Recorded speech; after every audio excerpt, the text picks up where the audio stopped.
अस्सलाम वालेकुम नाज़रीन। मैं हूँ सलवा हसनैन। आप देख रहे हैं सूर्या न्यूज़। आइए नजर डालते हैं आज की अहम खबरों पर।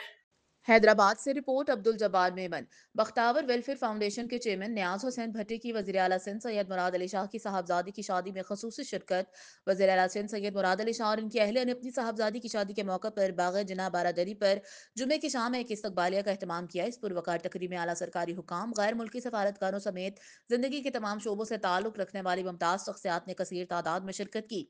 सदर ममलिकत आसिफ जरदारी, पीपी चेयरमैन बिलावल भुट्टो जरदारी, आसिफा भुट्टो फरियाल, तालपुर शर्जिल विमन, डॉक्टर आसिम हुसैन भी तकरीब में शरीक थे। तकरीब के शरका का खैर मकदम सिंध काबीना के अरकान ने खुद किया। शादी की इस पुरवकार तकरीब के मौका पर बारादरी को इंतहाई खूबसूरती से सजाया गया था। तकरीब के मुमताज़ शरका में governor Sindh Kamran Tessori, mayor Karachi Murtaza Wahab, Sindh assembly के स्पीकर अवैस कादर शाह, सैयद खुर्शीद अहमद शाह, सेनेट के chairman Yousuf Raza Gilani, Syed Qaim Ali Shah, Sindh united party के जैन शाह, साबिक निगरान वज़ीर आला जस्टिस रिटायर्ड मकबूल बाकर, सेनेटर फैसल वावडास, साबिक गवर्नर इमरान इस्माइल, मोहम्मद जुबैर, बैरिस्टर पीर मुजीब, सरदार सलीम जान मजारी, गौस बख्श खान मेहर, MQM के डॉक्टर मोहम्मद फारूक सत्तार, JUI के मौलाना राशिद महमूद सोमरू, सिंध असम्बली में कायदे हस्ब इख्तलाफ अली खुर्शीदी, मंजूर हुसैन वसान, सेनेटर वकार मेहदी और बख्तावर वेलफेयर फाउंडेशन के चेयरमैन न्याज हुसैन भट्टी की वज़ीर आला सिंध सैयद मुराद अली शाह की साहबजादी की शादी में खसूसी तौर पर शिरकत की।